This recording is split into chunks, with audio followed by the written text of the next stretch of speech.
Assalamualaikum, salam sejahtera sebagai pembuka tirai. Rasanya seperti sudah lama Ati tidak membuat konten untuk YouTube channel Meremang. Ini adalah kerana kesibukan harian Ati. Apa khabar semua? Ati mendoakan anda semua berada dalam keadaan yang sangat menyenangkan dan semoga dipermudahkan segala urusan kita, insya-Allah. Baiklah, kisah kali ini adalah tentang termasuk ke alam bunian. Tapi sebelum Ati teruskan, mari kita sama-sama membaca doa agar kita terlindung dari segala kejahatan, insya-Allah. Bismillahirrahmanirrahim. A'udzu bikalimatillahi tammati min syarri ma khalaq. Aku berlindung dengan kalimat-kalimat Allah yang sempurna dari kejahatan makhluknya. Kisah ini datangnya dari Amir yang berasal dari Sandakan, Sabah. Saya ingin berkongsi pengalaman seram ketika saya memancing bersama 3 orang kawan saya dulu. Menurut cerita kawan-kawan yang lain yang pernah ke sana, terdapat banyak spesies yang mendiami sungai tersebut. Kami juga bercadang untuk memasang racik dan jerat bagi menangkap ayam hutan yang selalu kelihatan di hutan berhampiran.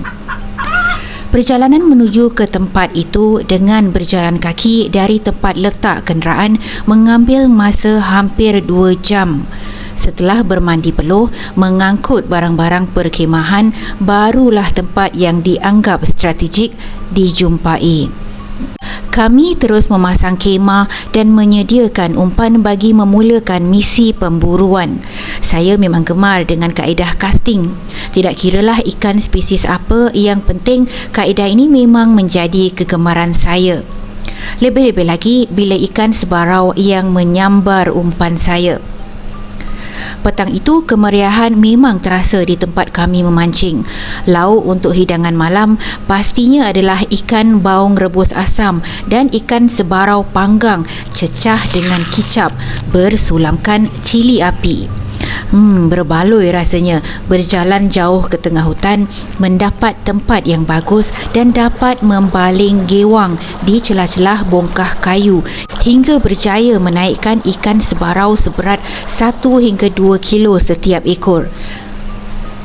Malam itu hujan turun renyai-renyai.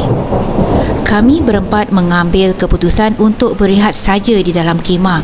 Namun salah seorang kawan saya iaitu Asmadi yang terkenal dengan gelaran Madi Ayam mengambil keputusan untuk memasang jerat bagi menangkap ayam hutan yang dikatakan banyak terdapat di situ. Seorang lagi yang bernama Aidil bercadang untuk mengikut Madi memasang jerat. Syaril yang tidur di sebelah saya pula sudah lama berdengkur di buai mimpi setelah membelasah 3 pinggan nasi panas. Cuma saya yang terkebil-kebil sejak Madi dan Aidil meninggalkan khemah setengah jam yang lalu. Puas saya mengiring ke kiri dan ke kanan sambil memujuk mata ini supaya terpejam lena. Namun tahap mengantuk saya masih lagi sifar. Akhirnya saya duduk bersila di dalam khemah sambil memandang cemburu ke arah Syaril yang tidur berdengkur sejak tadi. Rasanya kalau bom meletup pun Syaril pasti tidak sedar akibat kekenyangan. Tiba-tiba sayup-sayup kedengaran di telinga. Saya terdengar bunyi riuh rendah, suara orang berbual-bual. Saya cuba memasang telinga untuk mendengar dengan lebih jelas. Sah, di luar kawasan khemah saya bagaikan ada keramaian yang sedang berlangsung dalam keadaan meriah. Suara budak-budak berlari-lari dan menjerit-jerit, suara wanita berbual sambil ketawa, semuanya jelas pada pendengaran saya. Saat itu juga bulu roma saya meremang tegak di tengkuk. Darah saya bagaikan berhenti mengalir dan badan saya terasa seram sejuk. Saya teragak-agak sama ada mahu keluar dari khemah ataupun duduk membatu di dalam khemah.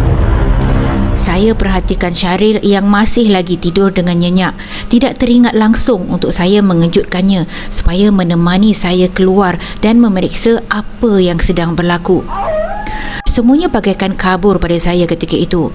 Namun atas desakan naluri yang kuat, saya mengambil keputusan untuk keluar dan melihat. Sebaik saja zip khemah saya dibuka, terbentang di hadapan saya satu pemandangan yang amat luar biasa.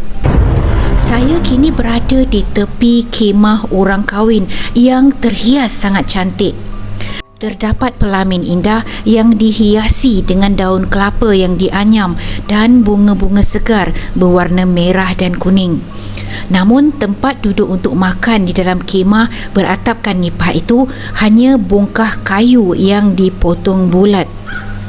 Budak berumur 5 atau 6 tahun berlari-lari anak di dalam kawasan khemah dengan riangnya. Tiba-tiba bahu saya disapa lembut dari belakang. Saya jadi terpinga-pinga. Seorang lelaki berjubah putih bersarban kemas dan mukanya yang jernih sedang memberi senyuman kepada saya. Assalamualaikum sahabat. Jangan takut. Kamu telah memasuki kawasan kami. Marilah menjamu selera bersama kami. Jangan takut. Makanan kami semuanya halal insya-Allah. Dan kamu jangan bimbang. Setelah makan, kamu boleh pulang. Jangan takut ya. Kamu dan kawan-kawan kamu selamat di sini selagi kamu tidak mengganggu kawasan kami. Faham? Lelaki itu tersenyum kepada saya. Tangannya sedang memegang tasbih dan ianya sentiasa bergerak seolah-olah dia sedang berzikir. Saya pun dibawa duduk ke dalam kawasan khemah sambil menikmati nasi lauk daging yang amat lazat rasanya beserta ulam-ulam hutan yang saya sendiri tidak pernah makan. Setelah perut terasa kenyang, barulah saya meminta diri untuk pulang. Lelaki itu melepaskan saya setelah kami bersalam dan dia mendakap saya dengan erat. Bau lelaki itu sungguh wangi bagaikan memakai minyak atar. Saya pun melangkah pulang mengikut kabus yang tiba-tiba datang di hadapan saya. Sebaik saja kabus menghilang, saya sudah berada di tepi kawasan khemah saya. Saya ternampak 3 orang sahabat-sahabat saya yang seperti kebingungan. Saya pun menegur. Madi, Adil, Syaril, apa dah jadi ni? Syaril yang melihat saya ketika itu terus meluru memeluk saya dengan matanya yang agak merah. Begitu juga dengan Madi dan Aidil. Mereka bagaikan sudah bertahun-tahun tidak berjumpa saya. Ya Allah, Amir, kau pergi mana? Satu malam kita cari kau. Kau okey ke tak? Saya seperti bingung dan hanya menggiling-giling kepala. Syaril cuba menenangkan saya. Kemudian dia pun berkata, Okey dah, tak apa. Kau tenangkan diri dulu, okey? Mari kita tinggalkan tempat ni. Dah dekat maghrib ni. Kami pun meninggalkan tempat itu. Ketika di dalam kereta, baru saya menceritakan tentang pengalaman aneh yang saya alami. Sesungguhnya dalam dunia yang nyata ini, ada dunia gaib yang hanya dapat dirasai oleh orang-orang yang terpilih. Begitulah pengalaman Amir yang termasuk ke alam bunian. Mungkin ada yang agak ragu-ragu dengan hal-hal seperti ini, tetapi ianya memang pernah terjadi. Semoga anda terhibur dengan kisah kali ini. Ati benar-benar mohon maaf pada yang setia menunggu kisah-kisah dari channel Meremang. Ati sangat menghargai kata-kata motivasi anda dan minat anda terhadap channel ini. Ati sibuk dengan pekerjaan dan itu masa untuk membuat konten sangat-sangat terhad. InsyaAllah dalam masa yang terdekat ini, Ati ingin menceritakan satu lagi kisah alam bunian yang benar-benar terjadi kepada seseorang. Ati doakan anda semua semua sentiasa sihat dan berada dalam lindungan Allah Subhanahu Wa Taala. Sehingga berjumpa lagi di lain kesempatan. Assalamualaikum.